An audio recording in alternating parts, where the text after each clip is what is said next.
If you follow Tekken esports in any capacity, then the name Knee should not be a mystery to you. Everybody's heard of the man. He's won probably over 110 Tekken titles. I think he's won over 110 Tekken tournaments to this day. Getting his start in, I believe, Tekken Tag 1, he's cruised through Tekken 5 DR to become one of the greats of the game through this day to Tekken 7, and probably on through Tekken 8.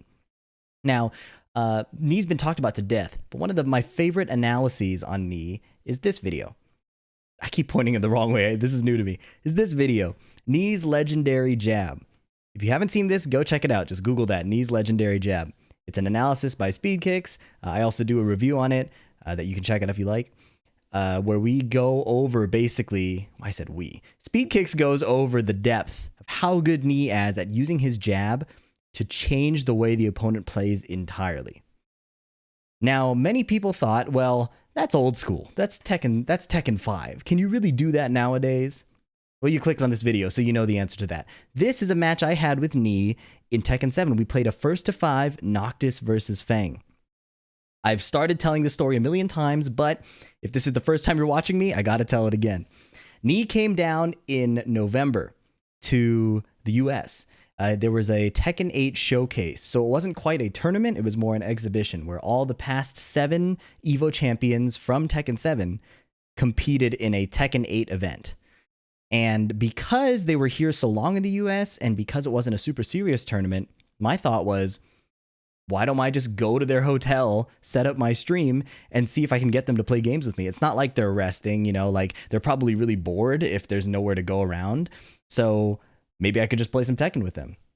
Well, it turned out it worked, and I'm going to upload a video on the full story. But for now, we've got a great match that I want to show you guys. So, Knee on Feng versus me on Noctis. Now, I want to first talk about the matchup very briefly. If you don't care about this at all and you just want to watch the match, jump to the timestamp below. But quick rundown on Noctis versus Feng. So Noctis, you all know for having big sword moves and being a very, very oppressive person in neutral. He has really good DLC movement and he has really strong counter hit options. What I want to do for you here is kind of paint the weaknesses in this matchup, not to downplay him, but to show how Knee is going to abuse these things, okay? So Noctis has really good control, but medium speed. His down forward one comes out at 13 frames. He also has the up forward one, I should point out. Big counter hit launch. He has down forward 4 to track one sidestep, but not both. And back 2 is basically linear, even though it's a really strong poking mid. His 2-2 and down back 1, 1+2 are his famous sword and dagger moves, but they each track a different direction. So if you want to beat Noctis, you're going to do a lot of sidestep right, okay? 2-2 is the only move he has that covers that, in addition to down back 3 and down 2. Only move. He has a few moves that do it, but most of his mids, or most of his pokes, are weak to sidestep right. He has the legendary forward 1+2, homing, safe, counter hit launching, mid that's unparryable, advancing, safe. Did I miss one? Really, really good. Down back 3 is his key low, and I'm going to elaborate on this in a second, but this also has tracking both directions. And finally, his 20 frame low is down 2. He doesn't have many lows that operate in this range. And if you're wondering about the big sword moves, the aura and the big spear, he's Knee. He's going to block them. So those are not even part of the picture unless I get really, really lucky. They're not part of the game plan. Now, Noctis' key weakness that Feng will look to abuse is poor defensive poking. So he has no generic down 4 and he has no crouch jab. These are the fastest options most characters have to get out of oppressive offense. And Feng, as I'm about to cover, is built on this oppressive offense. So, Feng Wei. Right here. Goosh. Wow, we even overflowed. I've been typing too much. Hang on. Let me get that to fit in here. Nice. So Feng, advancing jab. He has a really, really good jab. And that counters 2-2 and down back 1, 1+2 because he can use his movement to get in the range and then do a quick dash jab. And if his timing is good, he counter hits my poke and it dissuades me from using it. It's obviously not like colossal reward or anything, but if he shuts down my options, it makes it harder for me to play. Back 4, Feng's little hook kick, fish hook, is a 12 frame mid that tracks both directions. That nullifies Noctis' really strong movement at close range. And -9 against Noctis is not so bad. Giving up your turn against Noctis isn't a big deal when he doesn't really have like a hell sweep type move. Yes, he has a demo man, but backdashing it is usually really good at countering it unless you're at the wall. Feng has advancing lows that counter up forward 1, the face stab, similar like Steve's back 1. It's a high counter hit launcher, so Feng can just go underneath. He has down 2, he has down back 3, he has his full crouch down 2. He has a lot of moves that will just low profile or high crush and get completely around this key threat. So Noctis is too slow to deal with his advancing jab, or Noctis's key moves are too slow compared to the jab. His movement and his other moves are slow compared to back 4. He can't easily counter hit a Feng that's attacking him. And he can't, in addition to this, he can't really backdash out of that, right? These advancing lows counter Noctis' main strategy, which is backdashing and forcing you to approach him. Feng's moves are all really good at approaching while standing 1, leaps forward, lunges forward. And he has all the lunging lows as well. Feng does have a 14 frame down forward 1. I made an error in my last video saying it was 13 frames. It's 14 frames. But even though it's slower than Noctis down forward 1, most of Noctis' moves put him at minus.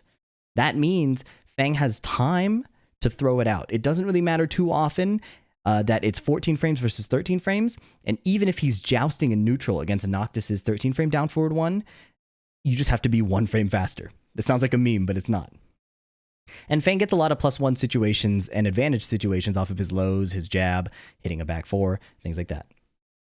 And then I mentioned the advancing lows as a way of countering up forward 1 and the backdash, but they also generate advantage, frame advantage, meaning that Feng gets to continue pressure when he lands a poke, and because Noctis doesn't have the 12 frame generic down 4 or the 10 frame crouch jab, he's forced to use movement or defensive reads.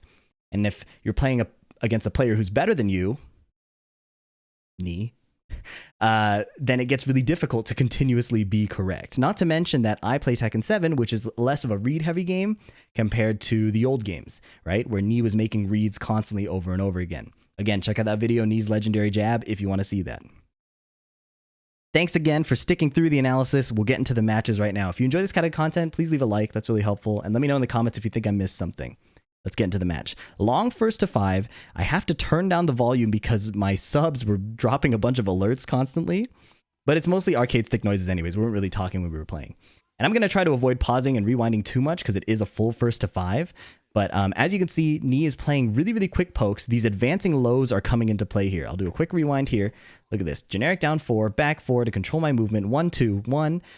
Lots of crouch dashes to get in. Just really lock in on what Feng is doing here to get in on me. I hit a back 2 on his sidestep. Little lucky clip there.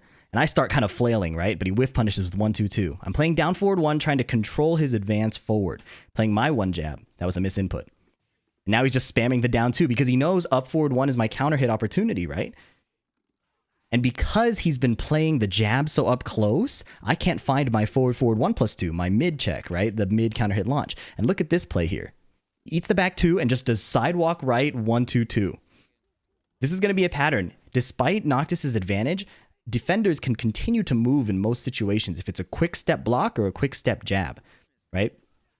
Quick step, I mean quick sidestep. So I start playing 2-2 because I know he's dashing in before he jabs. That gives me time to sneak it in. If I'm playing from that distance, I have time. The risk, of course, is if, I whiff. But with these big sword moves, I'm not really whiffing. So Ni switches off of the jab and just starts playing the crouch dash, okay? But look at that. The jab is still his primary move.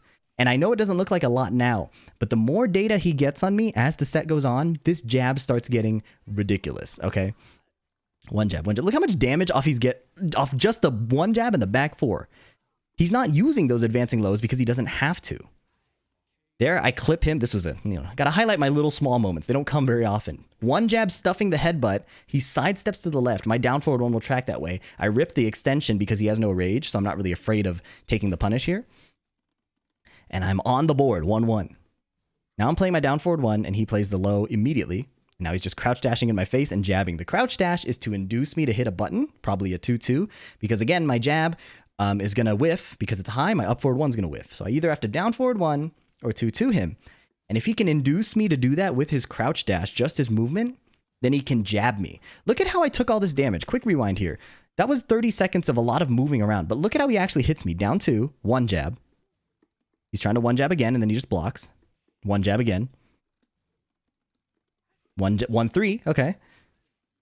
My 2-2 is getting a 1-2. Look, like, He's not hitting big mix-ups. Feng can be a crazy character. As you guys probably know, if you play ranked at all, Feng is ridiculous at mixing up, doing a lot of crazy moves, and overwhelming you, like parrying you, evading you. And he's doing none of that. He's crouch dashing to bait my response and one jabbing me. 1-2 sometimes, 1-3 sometimes. And then when he knows, this is where he's placing the lows. He doesn't mix up every time. Some players will mix up every time they have frame advantage. What Nee does is he keeps jabbing me until he can tell that I'm like out of ideas. Like I keep getting jabbed and maybe I need to sidestep, maybe I need to do like more backdashing, and then he throws the low when my mind is not on the immediate mix-up. Then the next time when I'm starting to think about it, he does nothing. There I get a nice sidewalk on his 1-2, but still very behind, and the time is winding down. Big shoulder, but no punish, man. You gotta stay so sharp in this game. I'm a scrub. Look at this. Down back 3. He tries to shoulder to whiff punish my while standing 4. He was slow, and I didn't punish him. But there we go. 2-1 on Nee. Playing Feng. Feng, I think, was a really good choice against Noctis. I wish he picked that in Evo. But Steve was also a understandable choice for having no data on me. Down forward 1, back 4. After down forward 1, I can't do much, right? This down forward 1 hits me, I'm 0. He does a 12 frame mid. What am I going to beat him with? A jab? Like, cool. All right. Do a down back 3, and then I throw the up forward 1, and he whiff punishes it. All of the pressure from the previous rounds of stuffing all my offensive options made me desperate to find a counter hit to stop this like offensive wall. And he's ready for the whiff punish. And look at that. Another whiff punish. Right here. 1 jab. Down forward 1, back 2. He plays the mix-up on a delayed timing, right? Back 2 is -9. He forward dashes and then does down 2. This will chase my back dash. If I do an immediate low parry and stand back up, it'll hit me. And then he does nothing. Absolutely nothing. And lets me whiff. All of the pressure built up from before, and I just make a mistake. He just chills out. Simple backdash, instant while standing 1-2. All of a sudden, the 2-1 lead is gone. Down forward 1, counter hit. Crouch dash again. Back 4 to control the movement. Down 4. So I start poking back with some down 3 because even though he's crouch dashing, if he's just playing a lot of 1 jab, maybe I can go under it, right? Forward 1+2, trying to clip him. But now he's just blocking. 1-2 instead of single jab. Forward dashes, a lot of movement just to try to get me to do something. It doesn't matter that he's not hitting me. And there I run into the forward 4. It was just a matter of time. 1 mix. He's nasty, man. You see this? You see how little he's doing? And my thought when I was playing him in this set, especially as it goes on, is I knew that people played worse in tournament. I knew that people, you travel, you spend a lot of money, you're not in your regular time zone, you're not at your normal setup, you're not around your normal people, there's a lot of social pressure, yada yada. There's so many things about tournaments that are really, really hard. So everybody plays worse in tournament. I didn't realize, this sounds so weird because I'm such a huge Nee fan, right? I did not realize how good he actually was, bro. We had played a little bit before too, but as soon as this happened to me and he just jabbed me to death and made me make mistakes by just jabbing me, I really started to get the picture of, wow, this guy is actually so good. He plays, it's not just that he plays safe, it's that he's reducing so much variance and risk. If he doesn't have to mix up and risk dying going low, why even bother? He doesn't even need to. I haven't shown him that he needs to use Feng's lows. He does a couple down 2s, he does a bunch of jabs, and then I'm whiffing. It's absolutely crazy. So what I need to be doing here is probably blocking a little more, forcing him to go low. But I'm trying to, every time I try to hit him, it's not even just trying to hit him. Every time I try to just move around, I'm trying to play the game and I'm getting hit. So I start spamming some 2-2. He finds a jab timing again. And look at all these blocks. He does not care. Position change. He's just constantly in a good situation. Blocking the 2-2 off of the crowd. And this is what made it even harder, right? We're on PC. Look at this. He moves forward, just little wiggles. These aren't forward dashes, they're forward wiggles. And look at this. He forward runs, reacting to the 2-2 and blocks.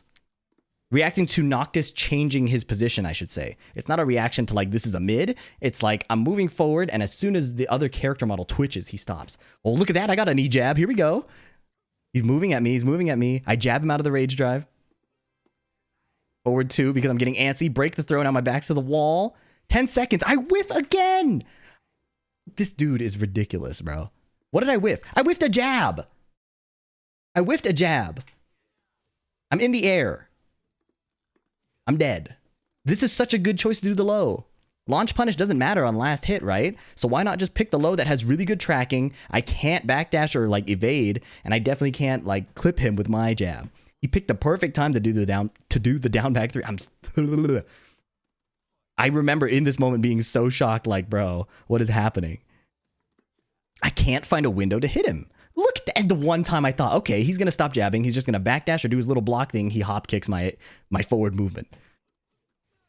It's like he plays so solid, and he's controlling all of the windows where I can find an attack. In those windows, he will either jab me, or if he gets a good read, get a huge, like, blow me up, get a huge read. And look at this. If he gets a good read, he'll get a huge read. Nice PhiDX. Look at this. I'm in the corner, right? So it makes sense that I want to get off the wall. Right? He sees me sidewalking twice. Back four, back four. Stop moving. Stop moving. Like, jeez. This was good by me. You know, good if you want to put it one way. I 2-2 him here because I realize he wants to step away from the balcony, right? So he's going to sidestep right. Right? So I 2-2, which will beat both his advance and any movement to get me in the corner again. But I don't want to get predictable with it, right? So I hit down back 1/1+2 to track the other side step. And naturally, I had the right read. Look at that. He steps the other way. I have to take my small wins here, okay? This guy, the skill difference is so apparent. He's sidewalking and just chilling, making me think I have a window here to attack, right? Sidewalk, I one jab. I backdash twice. I think he's chilling. I run up and I try to jab, and he just beats me. He just out jabs me. I really have to block a lot more. But again, the threat of Feng on screen is creating this pressure, and the fact that it feels like I can't even like sidestep block. He's jabbing me out of my basic movements. Okay, a down 3, get around the jab. I tried to get him with a whiff bait there, and then I ducked. That's how he got that launcher. Sidestep 2. Okay, here's a move I have that I wasn't thinking about too much. Sidestep 2. If I can sidestep the jab, get the 2, put him at a situation for me. Here we go. Sidestep down 2. I said put him at a situation for me. Put him at a semi-advantage situation for me. That's what I meant. Sidestep, beating that. Down 2. Nice. I'm down 2's chopping at the legs. He can't low parry me. And if he's just jabbing me, I'm not afraid of getting counter hit or anything, right? So the down 2 is not a good adaptation for me. Down 2 again. Here we go. A 3rd HP. Playing my 2-2. And look at how he sacrifices advantage. 2-2 is -9, right? He never goes for something right away. Just a small sidestep left, and then block, and then keep it moving. He doesn't need to take his frame advantage like that. He doesn't need to force a mix-up on his advantage. He knows he's going to beat me in neutral, so he just chills out and lets me die. What was that? 2-2, sidewalk left. Okay, so I block his down forward 1, so I try to jab him back. But at the 0 frame situation, he can sidestep right. And he goes for a whiff punish read. The fact that he did it like this, look at this. Down forward 1, block. And look at Knee's character model here as I jab. My jab is coming out. The jab isn't even over yet, and he's already doing the attack. He knew I was going to whiff some bullshit and kill me. I start playing down forward 4, a little string mix up, but then he just back 4s me. I don't have enough frames to do that. Sorry for smacking the mic. I don't have enough frames to deal with that. Good lord. 2-0 for Knee. And do you see any drastic changes he's making? It's the same stuff. Down forward 1, down 2, jab, 1-2, 1-3. What did I whiff, man? I whiffed a down back 3. I double dashed down back 3'd off of this timing. Look at this spacing. I closed the gap with 1 dash, and he is responding. He responded to the forward dash to find the Kenpo. And because it was a bigger move, he could confirm it into the whiff punish. Oh, I didn't break the balcony. Lucky me. Oh my goodness. He's just shimmying, get me to the wall. Forward dash, down 4. Sidestep on my down forward 1. That was ridiculous, bro. It's like I can't hit him. I can't hit him at all. Look at me in the camera. I'm lost. Okay, 2-2. Now he's playing these forward dashes a lot, and you know why? It's because he realizes that as Noctis, I'm not going to throw out like a hop knee. I'm not going to throw out a raw down forward 2. Back 2 was my response to that, actually. I'm like, you're going to forward dash, I'm going to back 2 you. There we go, half HP. Stop doing that, knee. He's still forward dashing. He's like, yeah, you won't do it again. I'm going to walk you. 1-2 countering my forward 1+2. I can't get any of my moves off, man. Like let's actually look at this. He's playing 2 forward dashes, then a sidewalk right. Single forward dash, long forward dash, double forward dash again. And then I don't get it. He literally, after this set and during the set, I just thought, I just have to get better. I just have to play more people who are playing at this level. You know, it felt like my offense and my defense were just too juvenile, right? You ever fight somebody who it just feels like no matter what you do, no matter what tricks you try, no matter what setups you go for, they just know what you're going to do. To me, I call that like, I always describe that as a immature offense, right? As in like you haven't built up enough experience. You haven't built up enough like time in the field. You don't realize how many things these guys have seen, and not just how they've seen, but like not just the literal situations, but the thought processes they've seen, right? Like the ideas. Like you know, a guy hits you low twice and then he goes for the mid. And when you first start playing Tekken, that's like a groundbreaking idea. Well, in a similar way, there are so many situations in this game where if you've seen somebody go for that thought process before, it gets obvious, right? And how I interpreted this, firstly, it's 3-0, right? How I interpreted this 3-0 as I was playing was that the way he's playing, he's done a million times. He streams on Afrika like 6 hours every day, okay? Every day, 6 hours of Tekken 7, okay? He's done this for eons. And me, this is my first time seeing it. So all of my responses, all of my ideas, all of my attempts to get around him, he's seen 10 million times, right? So for him, maybe he's thinking, but to be honest, I bet he's just flow stating. I bet he's just chilling, moving around, feeling pretty good. And again, there's no tournament stress, no money stress, right? So he can really let loose. And it's not that he's not trying to win. It's that he could just be so comfortable. Good God, man. Remember how he's playing all these forward dashes? So I'm like, yeah, I'm going to back to him. That'll solve my problems. Down forward 1, big sidewalk right, hop knee.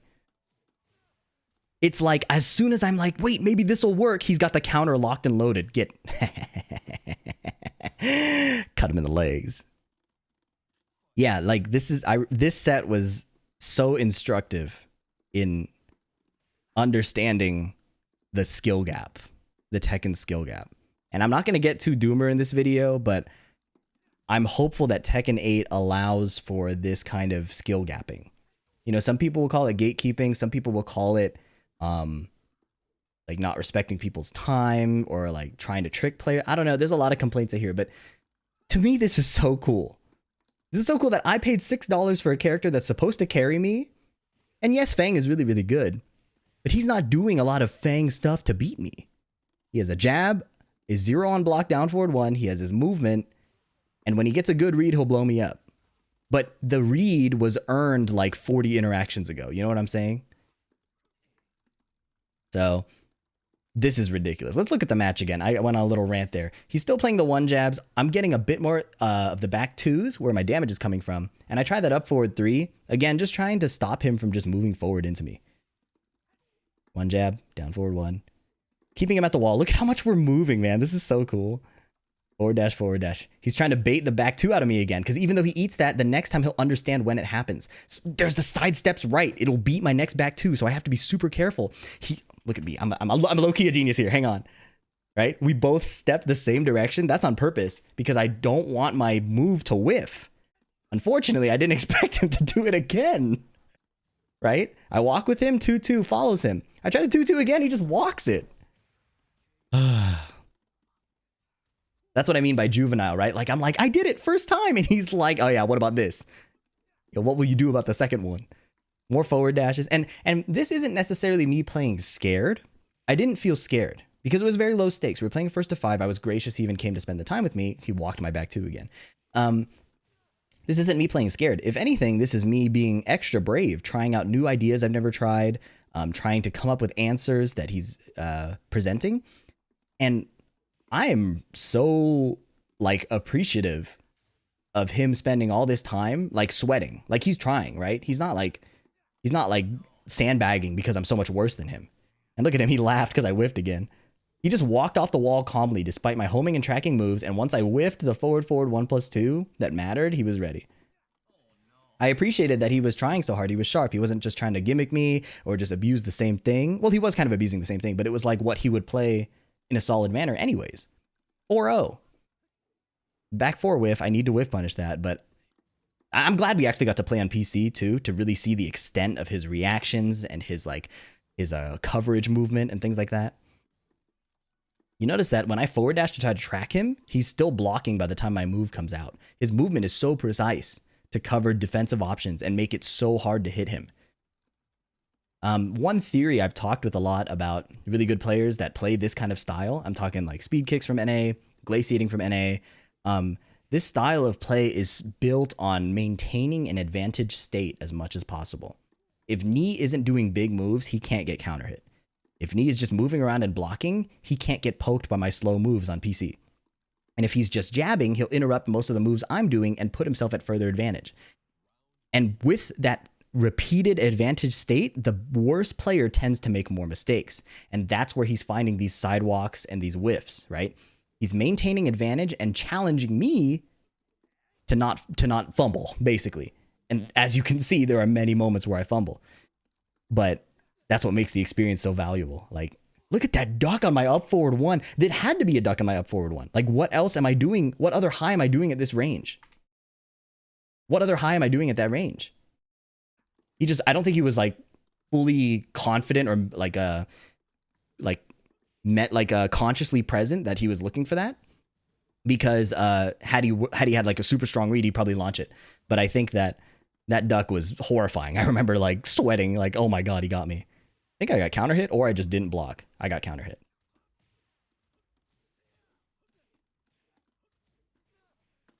Goodness gracious. I'm really excited for Tekken 8 because the 3D movement is so much nicer. So you'll get a lot more of these interaction and hopefully more control options to interact with. It's really, really cool. Goodness, man.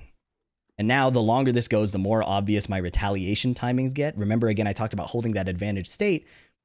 The more so there's situations where he's at objective advantage, right? Like +1 or, down forward 1 has 0. And then he can kind of like, that's not objective advantage. That's true neutral. But there are so many situations where he has objective advantage. And the more he plays me, the more he can understand where I look for my windows to attack, right? Am I going to try to wait for the jab to run out and then do some pattern of movements that he can exploit? Or am I going to challenge out of frame? Or here, am I going to sit still and get mixed up to death? The longer the set goes on, the more he's going to understand where I like to interact with his constant advantage. And as you can see, it just gets uglier and uglier. And yes, I could try something crazy. I could try to roll. I could try to do all these other gimmicks and try and like cheese him out. But to me, that would be short-sighted. To me, it makes more sense to interact with him in this way and try to beat him at this game so that I can bring it back with me when I go back home. Look at this. Look at this. I was so proud of this. Like, I one jabbed, right, on the whiff, but I didn't commit to like a 1-2, or I didn't do like a back 2 with a huge whiff. So when he went for the hop kick, there was nothing to whiff punish. Like, it wasn't the right timing. So I was able to convince him I was going to do something else, even though I didn't get a colossal reward for it. I was able to convince him that I was about to do something, and I was right, and he was wrong. Right here, he tries to punch parry me because I'm spamming down forward 1. I just chill out. I get counter hit, but it wasn't on the obvious timing. So I was getting harder to read in some cases as time went on, although I was getting easier to read in many other situations. Look at this little sidestep right duck. This is DLC stuff, I'm going to be honest. I was really proud of it, but the duck was on the right timing. That's why I felt good about it. Hit him with a 2-2, hit him with a 2-2 delay. Don't meet the jabs, don't meet the rage drive, keep it together. Now I'm chilling out. Like, I keep getting jabbed by you. What if I just chill out? Boom! Yes! Like, it's not a game. It's just one round. But I got him to overextend and run forward. I got to play his game and make a very, very small outplay with my gun. You know what I mean? Like, it was really, really cool. And I think this is this was obviously a valuable experience, but I think this can be taken to any level lower, right? You could be playing somebody slightly better than you and play to understand and learn and improve more than to get the win. Because in tournament, that's when you pull off all the stops, right? Pull out all the stops, try to get the win, do whatever it takes.